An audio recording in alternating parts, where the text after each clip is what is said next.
El polvo del camino se alzaba como suspiros hacia el cielo plomizo de San Miguel de las Cruces, aquel pueblo perdido entre las montañas de Michoacán, donde el tiempo parecía detenerse en 1847. En la plaza central, bajo la sombra protectora del templo de piedra volcánica, las mujeres del mercado extendían sus rebozos sobre canastas de chile poblano y frijoles negros, mientras sus voces se entrelazaban en murmullos que cargaban secretos y juicios. Paloma Esperanza. Morales apretaba contra su pecho el rosario de cuentas de madera que había sido de su abuela, un objeto que guardaba la memoria de generaciones de mujeres que habían rezado por protección en tiempos difíciles. A sus 22 años, su rostro ovalado conservaba la belleza serena de quien ha conocido el amor y también la traición, pero sus ojos color miel revelaban una tristeza profunda que ninguna oración había logrado sanar. «¡Ahí viene la abandonada!», gritó doña Remedios desde su puesto de verduras, señalándola con un dedo artrítico. «La que se entregó a Evaristo como una cualquiera, y ahora anda sola por el mundo». Las risas crueles se extendieron por la plaza como ondas en un estanque turbio. Paloma sintió el ardor de la vergüenza subir por su cuello, pero mantuvo la frente en alto. Había aprendido que la dignidad no se mendigaba, se llevaba en la postura, en la manera de caminar, en el silencio que protege el alma herida. Dicen que Evaristo la dejó, porque descubrió que no era virgen, susurró otra voz. ¡Qué escándalo! Una mujer así jamás encontrará marido decente. El rosario se volvió más pesado entre sus dedos. Hacía 3 meses que Evaristo Contreras, el hombre al que había entregado su corazón y su honor, la había humillado públicamente en esa misma plaza, gritando mentiras sobre su pureza ante toda la comunidad. La había llamado mujer perdida y deshonra de las familias cristianas. Palabras que se habían quedado grabadas en las paredes de adobe y en la memoria de cada vecino. Pero lo que nadie sabía era la verdad. Evaristo la había golpeado, la había forzado, la había amenazado con matarla si intentaba dejarlo. Y cuando Paloma finalmente encontró fuerzas para escapar, él convirtió su huida en una campaña de difamación que la marcó como una paria en el único lugar que conocía como hogar. E antes de continuar, me conta, de que rincão do México, da América ou do mundo você acompanha esta história tão cheia de alma? Esa tarde, mientras el sol se desplomaba detrás de los cerros como una herida dorada, Paloma caminaba por el sendero que llevaba al río cuando escuchó un gemido débil entre los matorrales de nopal y mezquite. Su corazón compasivo, que ni las humillaciones habían logrado endurecer completamente, la impulsó a investigar. Allí, recostado contra una roca y con la camisa empapada en sangre, yacía un hombre que jamás había visto en el pueblo. Su piel era más clara que la de los campesinos locales, sus manos finas como las de quien nunca había trabajado la tierra, y llevaba ropas de calidad que contrastaban extrañamente con el polvo del camino. Una herida de bala atravesaba su hombro izquierdo y sus labios murmuraban palabras en un español refinado que sonaba diferente al de la región. ¿Agua?, susurró el desconocido al verla, y en sus ojos grises, Paloma vio algo que la conmovió. No era súplica, sino una extraña mezcla de autoridad y vulnerabilidad. Sin dudarlo, Paloma desató el cántaro de barro que llevaba al hombro y se lo acercó a los labios. Mientras él bebía con desesperación, ella notó detalles que la intrigaron.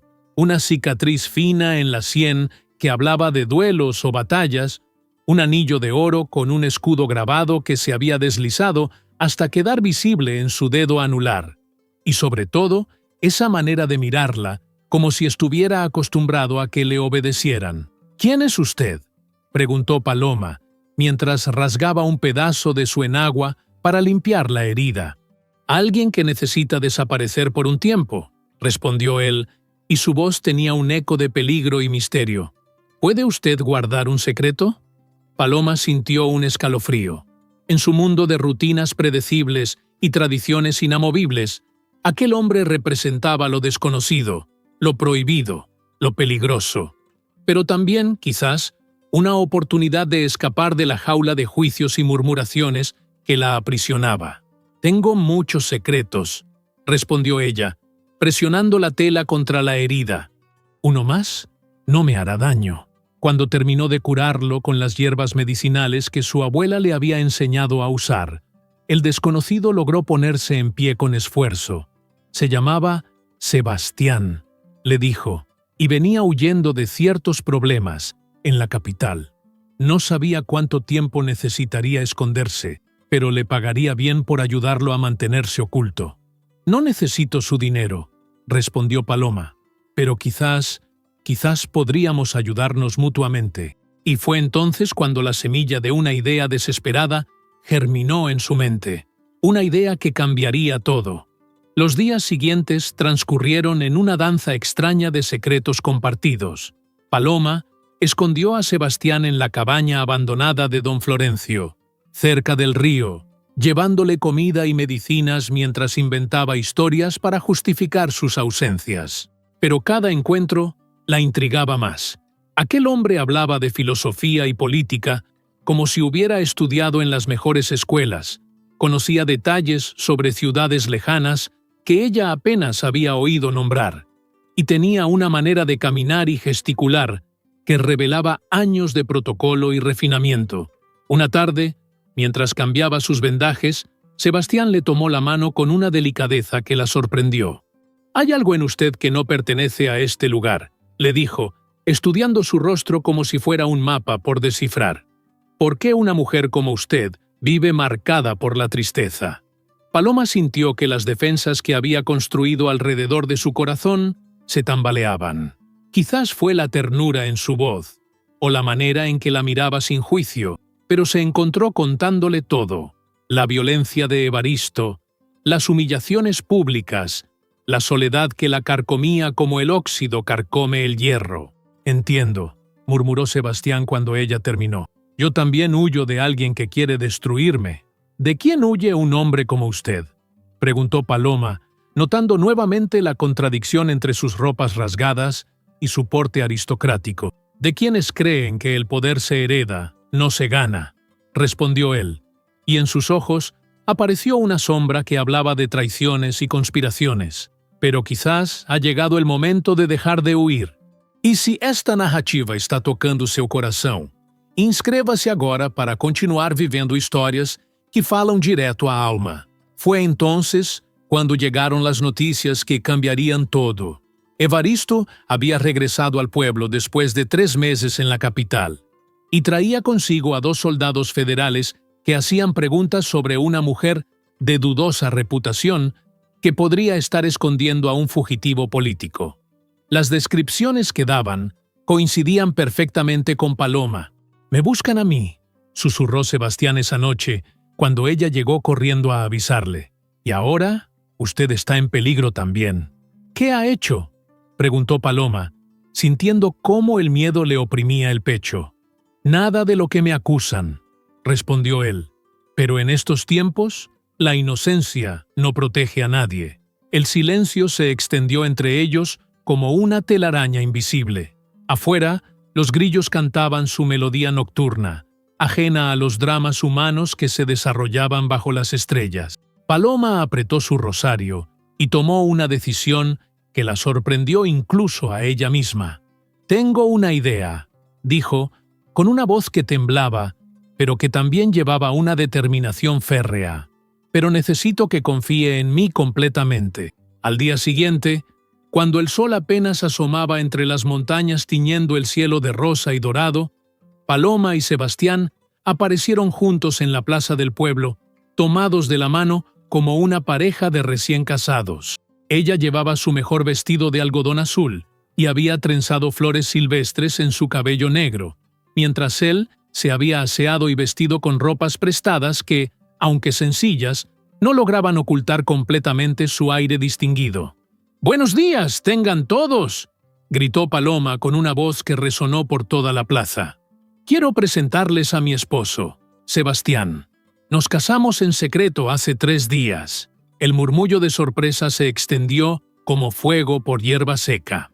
Doña Remedios dejó caer un tomate que se estrelló contra el suelo empedrado, mientras otros vecinos se acercaban con los ojos muy abiertos y las bocas entreabiertas. ¿Tu esposo?, preguntó don Aurelio, el tendero, con incredulidad. ¿Pero cuándo? ¿Dónde? En la capilla de Santa Rosalía, en el pueblo de al lado, respondió Paloma, improvisando con una fluidez que la sorprendió. El padre Miguel nos casó al amanecer. Mi esposo es comerciante. Viene de Guadalajara a establecer negocios aquí. Sebastián, siguiendo la representación con una naturalidad que hablaba de años de práctica en el arte de la diplomacia, besó delicadamente la mano de Paloma y se dirigió a la multitud con una voz serena y educada. Es un honor conocer a los vecinos de mi querida esposa. Espero poder contribuir al crecimiento de esta hermosa comunidad. El efecto fue inmediato. Si Paloma tenía esposo, ya no era la abandonada. Si aquel hombre elegante la había elegido, quizás ella valía más de lo que habían pensado. Los murmullos de desprecio se transformaron en susurros de curiosidad y, en algunos casos, de respeto.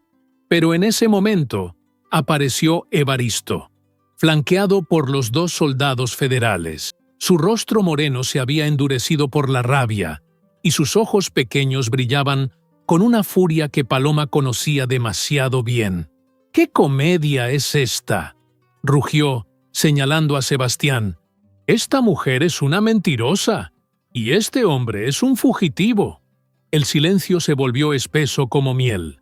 Todos los ojos se fijaron en Sebastián, esperando su reacción. Paloma sintió su corazón latir tan fuerte que temió que todos lo escucharan. Pero Sebastián no mostró ni una pizca de miedo.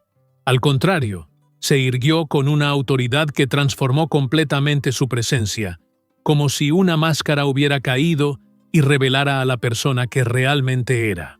¿Con qué derecho insulta usted a mi esposa?, preguntó, y su voz tenía ahora un eco de comando que hizo que incluso los soldados retrocedieran un paso.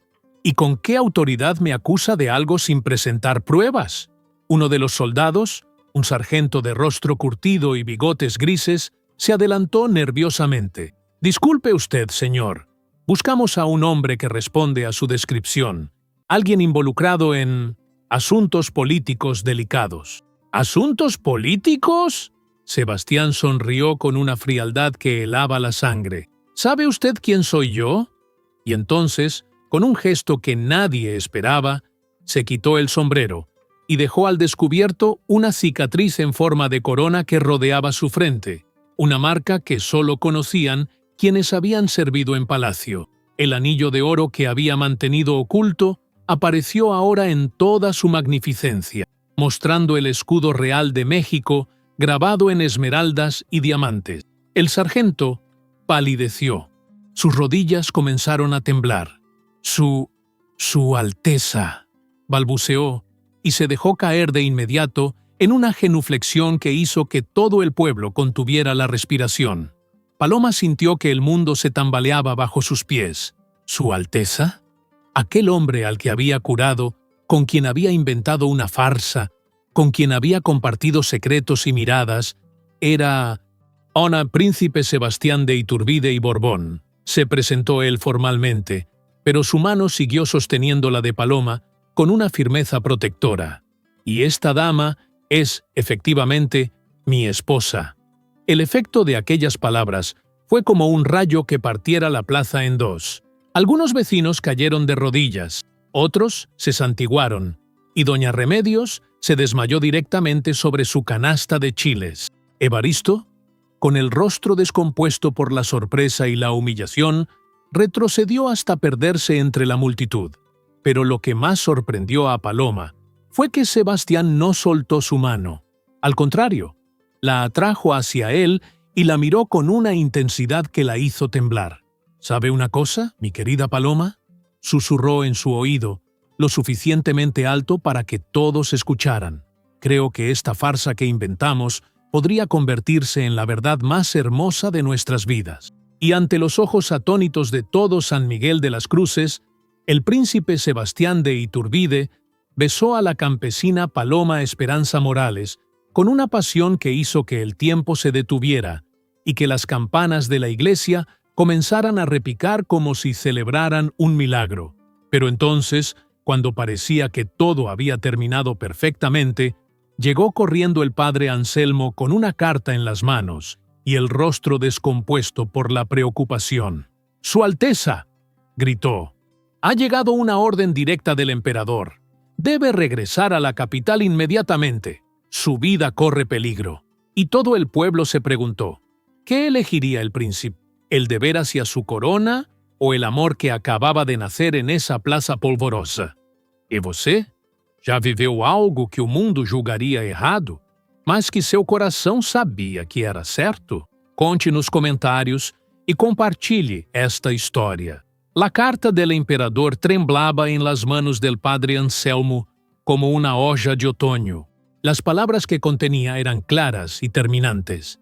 El príncipe Sebastián había sido acusado formalmente de conspiración contra el régimen y tenía 3 días para presentarse en palacio y enfrentar un tribunal militar. Su ausencia sería interpretada como una admisión de culpabilidad y la orden de captura se extendería por todo el territorio nacional. «No es lo que parece», murmuró Sebastián, pero sus ojos habían perdido la serenidad que siempre lo caracterizaba. «Mi primo Luis, que aspira al trono, ha estado sembrando mentiras sobre mis intenciones. Dice que planeo un golpe, que busco derrocar al emperador». Paloma sentía cómo la realidad la golpeaba en oleadas. El hombre que había llegado herido a su vida, con quien había inventado una mentira que se había vuelto verdad, no era solo un noble cualquiera. Era un príncipe de sangre real, heredero directo del trono de México, y ahora mismo era el hombre más buscado del país. «¿Y es verdad?», preguntó ella con una voz que apenas se escuchaba. «¿Planea derrocar al emperador?». Sebastián la miró con una intensidad que la atravesó como una lanza. «Lo único que planeo es construir un país donde personas como usted no tengan que fingir matrimonios para escapar de la violencia. Un lugar donde la nobleza se gane con acciones, no con apellidos». Aquellas palabras encendieron algo en el pecho de Paloma. Durante toda su vida había visto cómo los poderosos aplastaban a los débiles, cómo las mujeres eran consideradas propiedad, cómo la injusticia se vestía de tradición. Si aquel hombre realmente buscaba cambiar eso, entonces no vaya, dijo ella, sorprendiéndose de su propia audacia. «Quédese aquí, escóndase, luche desde las sombras. Si no voy, vendrán por mí, y vendrán por usted también». Sebastián apretó sus manos. «No puedo permitir que la conviertan en fugitiva por mi culpa». «Ya soy una fugitiva», respondió Paloma con una sonrisa triste. «Fugitiva de la violencia, de los prejuicios, de una vida sin esperanza. Si va a luchar por algo en lo que cree, entonces luche por ello. Y si necesita a alguien que lo acompañe en esa lucha…». No terminó la frase, pero no hacía falta. Los ojos de ambos hablaban un idioma que no necesitaba palabras. Esa noche, mientras el pueblo dormía bajo un manto de estrellas que parecían diamantes derramados sobre terciopelo negro, Paloma y Sebastián se encontraron junto al río donde todo había comenzado.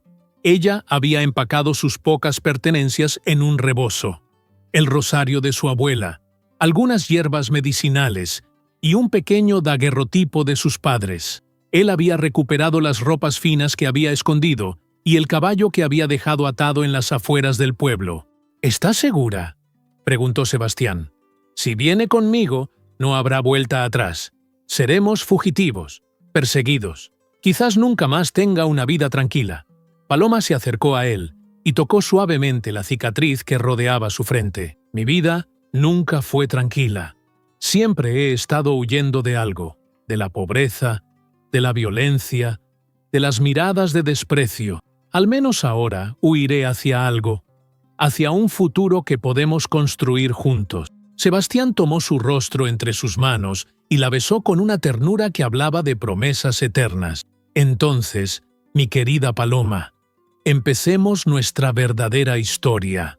Pero cuando estaban a punto de partir, llegó corriendo Carmela, la hija menor de doña Remedios, con los ojos brillantes de lágrima. «¡Doña Paloma!», gritó. «Mi madre está muy enferma, tiene una fiebre muy alta y dice cosas sin sentido. El curandero del pueblo no puede hacer nada. Por favor, ayúdela». Paloma miró a Sebastián, luego a la niña, y sintió que su corazón se desgarraba. Doña Remedios había sido una de sus peores torturadoras, una de las voces más crueles en su humillación pública. Sería tan fácil seguir su camino y dejar que el destino se encargara. Pero entonces recordó las palabras de su abuela. «La compasión no se da solo a quienes la merecen, mijita. Se da porque nosotras merecemos tener un corazón limpio. Vaya», le dijo a Sebastián, «yo la alcanzaré. No la dejaré», respondió él firmemente. «Si usted va, vamos juntos». Y así, en lugar de huir hacia su libertad, Paloma y Sebastián regresaron al pueblo para salvar la vida de la mujer que más había contribuido a hacer miserable la existencia de Paloma. La cabaña de doña Remedios olía a muerte y desesperación. La mujer yacía sobre un petate, con la piel amarillenta y los labios resecos, murmurándole mística incoherencias, mientras su cuerpo se consumía en una fiebre que parecía venir del mismísimo infierno. Paloma se arrodilló junto a ella y comenzó a examinarla con la sabiduría que había heredado de generaciones de curanderas. Era malaria, una enfermedad que había visto antes y que sabía cómo tratar, pero requeriría toda la noche y todas sus reservas de hierbas medicinales. «¿Por qué?», susurró Sebastián, mientras ella preparaba las infusiones. «¿Por qué arriesga su libertad por alguien que la trató tan mal?». «Porque si no lo hago, me convertiré en lo mismo que ella», respondió Paloma, sin apartar los ojos de su trabajo. «Y entonces usted se habría enamorado de una mujer que ya no existe». Durante toda la noche, Paloma luchó contra la muerte con la misma determinación con que había luchado contra la desesperación. Le dio infusiones de corteza de sauce para bajar la fiebre, compresas de hierbas para drenar la infección, y sobre todo, le habló con una dulzura que contrastaba cruelmente con la forma en que doña Remedios la había tratado. Sebastián la observaba trabajar, con una admiración que iba creciendo a cada momento. Aquella mujer no solo era hermosa y valiente, tenía un alma tan pura que brillaba en la oscuridad como un faro en la tormenta. Cuando amaneció, la fiebre había cedido, y doña Remedios abrió los ojos con lucidez por primera vez en 3 días. Al ver a Paloma inclinada sobre ella, sus ojos se llenaron de lágrimas. «¿Por qué?», susurró con voz quebrada. «¿Por qué me salvaste después de todo lo que te hice?». Paloma sonrió con una serenidad que parecía venir de muy adentro. «Porque las madres no se abandonan, doña Remedios. Y usted es madre, como yo espero serlo algún día». En ese momento, toda la animosidad, todo el resentimiento, toda la maldad que había envenenado el corazón de doña Remedios se desmoronó como un castillo de arena bajo la lluvia. La mujer que había sido el azote de Paloma se incorporó lentamente y ante la mirada atónita de todos los vecinos que se habían congregado en la puerta, se arrojó a los pies de la joven campesina. «Perdóname», sollozó. «Perdóname por todo el daño que te hice. Eres un ángel de Dios, y yo fui demasiado ciega para verlo». Paloma la ayudó a levantarse y la abrazó con una ternura que hizo llorar a todos los presentes. «Ya está perdonada, doña Remedios, ya está perdonada». Pero entonces, cuando parecía que la redención había llegado para todos, se escuchó el sonido de cascos de caballos acercándose a toda velocidad. Un destacamento de soldados federales, encabezado por un coronel de rostro severo, rodeó la cabaña con las armas desenfundadas. «Príncipe Sebastián de Iturbide», gritó el coronel, «por orden directa del emperador, queda usted arrestado por traición a la patria». Y cuando Paloma vio cómo apuntaban sus fusiles hacia el hombre que amaba, supo que había llegado el momento de la decisión más importante de su vida. «E você já sentiu que uma simples escolha mudou todo o destino da sua vida?» Escreva nos comentários. Sem dudarlo um segundo, Paloma se colocou delante de Sebastián com os braços estendidos, como se su cuerpo frágil pudiera detener las balas que se preparaban para volar. «¡No!», gritó con una voz que resonó por todo el pueblo. «Este hombre no es un traidor. Es el único noble que he conocido que realmente se preocupa por su pueblo». El coronel la miró con desprecio. «Apártese, mujer. Esto no es asunto suyo». «Sí es mi asunto», respondió Paloma, y por primera vez en su vida, su voz tenía la autoridad de quien ha encontrado su verdad. «Soy su esposa, y como esposa reclamo el derecho a hablar». Un murmullo de sorpresa recorrió las filas de soldados. En aquellos tiempos, una mujer que reclamaba derechos era algo casi inaudito. «Además», continuó Paloma, sacando fuerzas de lugares de su alma que no sabía que existían, «ustedes buscan a un conspirador, ¿verdad? ¿A alguien que planea derrocar al emperador?» «Así es», respondió el coronel, confundido por el rumbo que tomaba la conversación. «Entonces explíquenme algo», dijo Paloma, caminando hacia él con una serenidad que la sorprendió incluso a ella misma. ¿Por qué un conspirador regresaría voluntariamente a un pueblo para salvar la vida de una anciana? ¿Por qué arriesgaría su libertad por alguien que ni siquiera es su aliada? El coronel titubeó. La lógica de aquellas palabras era irrefutable. ¿Y por qué?, continuó Paloma. Un hombre que busca el poder permanecería 3 meses oculto en una cabaña humilde, sin contactar a ningún seguidor, sin formar ningún ejército, sin hacer nada más que curar a los enfermos y ayudar a los necesitados. Los soldados se miraron entre sí. Algunos comenzaron a bajar sus armas. «Porque», dijo entonces Sebastián, dando un paso adelante, «hay una diferencia entre querer el poder y querer servir al poder. Yo no busco derrocar al emperador. Busco construir un país donde emperadores y campesinos trabajen juntos por el bien común». «¡Palabras bonitas!», escupió el coronel. «Pero tengo órdenes claras». «¿Y cuáles son esas órdenes exactamente?», preguntó una voz nueva. Todos se voltearon hacia la entrada del pueblo, donde acababa de aparecer un hombre mayor, de barba blanca y uniforme lleno de condecoraciones. Era el general Mariano Arista, uno de los hombres más respetados del ejército mexicano, y también, como se revelaría más tarde, padrino de bautizo de Sebastián.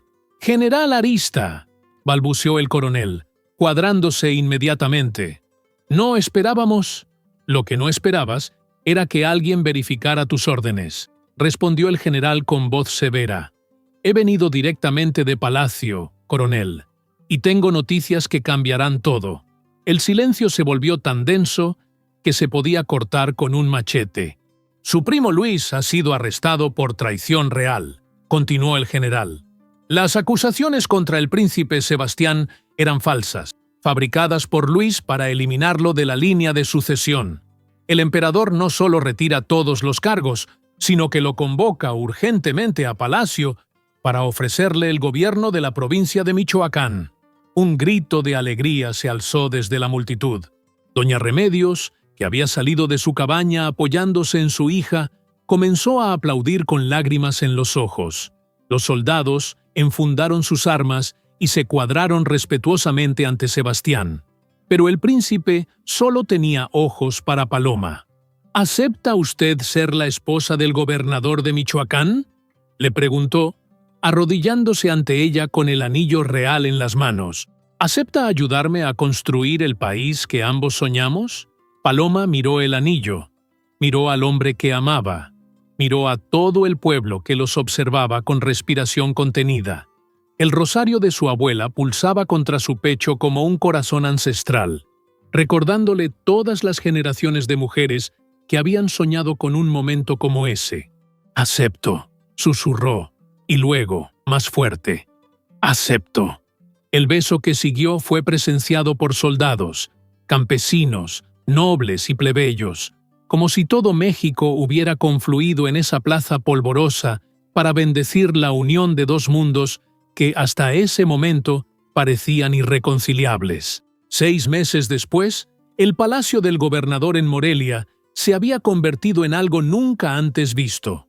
Un lugar donde los campesinos podían llegar con sus quejas y ser escuchados, donde las mujeres maltratadas encontraban protección, donde los niños pobres recibían educación gratuita. Paloma, ahora princesa consorte de Michoacán, había fundado el primer hospital para mujeres de la región y había establecido un programa de capacitación para parteras y curanderas. Su historia se había convertido en leyenda, cantada por los juglares como el cuento de la campesina que se atrevió a amar a un rey y que transformó el amor en justicia. Una tarde, mientras Paloma cuidaba su pequeño jardín de hierbas medicinales en el patio del palacio, Sebastián se acercó por detrás y la envolvió en sus brazos, respirando el aroma de lavanda y romero que siempre la acompañaba. «¿En qué piensa mi querida esposa?», murmuró contra su oído. Paloma se recostó contra su pecho y sonrió. «Pensaba en doña Remedios. Ayer vino a visitarme con un ramo de flores silvestres y me pidió que le enseñara a preparar las infusiones que la salvaron. Dice que quiere ayudar a otras personas enfermas. El corazón humano es capaz de las transformaciones más hermosas», reflexionó Sebastián. «Igual que el nuestro. ¿Te arrepientes?», preguntó Paloma, volteándose para mirarlo a los ojos. «¿Te arrepientes de haber elegido a una campesina cuando podrías haber tenido a cualquier princesa de Europa?».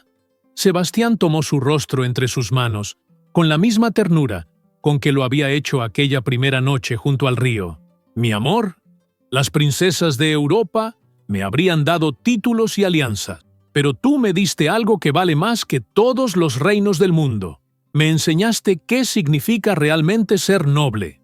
En ese momento, llegó corriendo Carmela, la hija de doña Remedios, que ahora trabajaba como mensajera en el palacio. «¡Su Alteza! ¡Doña Paloma!», gritó con emoción. «Ha llegado una delegación del pueblo de San Miguel. Quieren pedirles que regresen para la fiesta patronal. Dicen que sin ustedes la celebración no será la misma». Paloma y Sebastián se miraron y sonrieron. San Miguel de las Cruces, el lugar donde habían fingido un amor que se había vuelto real, donde habían enfrentado el juicio del mundo y habían salido victoriosos. «¿Qué le parece, princesa?», preguntó Sebastián con una reverencia teatral. «¿Acepta acompañar a su esposo a la fiesta donde comenzó nuestra verdadera historia?». «Acepto», respondió Paloma, haciendo una reverencia igualmente exagerada, «pero con una condición: que bailemos toda la noche como si fuéramos nuevamente dos desconocidos que acaban de fingir un matrimonio». «Trato hecho», rió Sebastián, y la alzó en brazos para dar vueltas entre las flores del jardín. Mientras giraban bajo el sol dorado de Michoacán, Paloma apretó contra su pecho el rosario de su abuela, ya no como un talismán contra el dolor, sino como un testimonio de que los milagros existen para quienes tienen el valor de crear su propio destino. Y cuando llegó la noche de la fiesta patronal, todo San Miguel de las Cruces se vistió de gala, para recibir a la pareja que había demostrado que el amor verdadero no conoce fronteras de clase ni de sangre. Las mismas voces que una vez habían susurrado crueldades, ahora cantaban alabanzas, y las mismas manos que habían señalado con desprecio, ahora aplaudían con admiración. En la plaza donde todo había comenzado, bajo las mismas estrellas que habían sido testigos de su primer encuentro, Paloma y Sebastián bailaron el jarabe tapatío como si fueran dos jóvenes enamorados, descubriendo el amor por primera vez. Pero ya no fingían. Cada sonrisa, cada mirada, cada roce de sus manos hablaba de una pasión auténtica que había crecido en el terreno fértil de la comprensión mutua y el respeto profundo. «¿Sabes qué es lo más hermoso de nuestra historia?», susurró Sebastián mientras la hacía girar. «¿Qué?», preguntó Paloma, con los ojos brillando como diamantes. «Que comenzó con una mentira para salvarnos y se convirtió en la verdad que nos salvó a todos. Y mientras las guitarras tocaban y los cohetes iluminaban el cielo, toda la comunidad entendió que habían presenciado algo más que una historia de amor. Habían visto nacer una nueva forma de entender la nobleza, no como un privilegio de nacimiento, sino como una elección diaria de servir, proteger y amar sin condiciones. Años después, cuando los cronistas escribieran la historia de Michoacán, recordarían el gobierno de Sebastián y Paloma como la época dorada en que los poderosos bajaron de sus pedestales para caminar junto al pueblo, y los humildes se alzaron para mostrar que la verdadera realeza está en la grandeza del coração. E você? O que teria feito no lugar dela? Escreva nos comentários e compartilhe esta história com quem ainda acredita no poder da alma, porque en San Miguel de las Cruces, donde el polvo del camino sigue alzándose como suspiros hacia el cielo, todavía se cuenta la historia de la campesina que huyó de su pasado fingiendo amar a un extraño, sin imaginar que ese hombre era un rey oculto que la ayudaría a descubrir que ella misma era una reina que simplemente no sabía que llevaba una corona invisible hecha de compasión, coraje y amor infinito.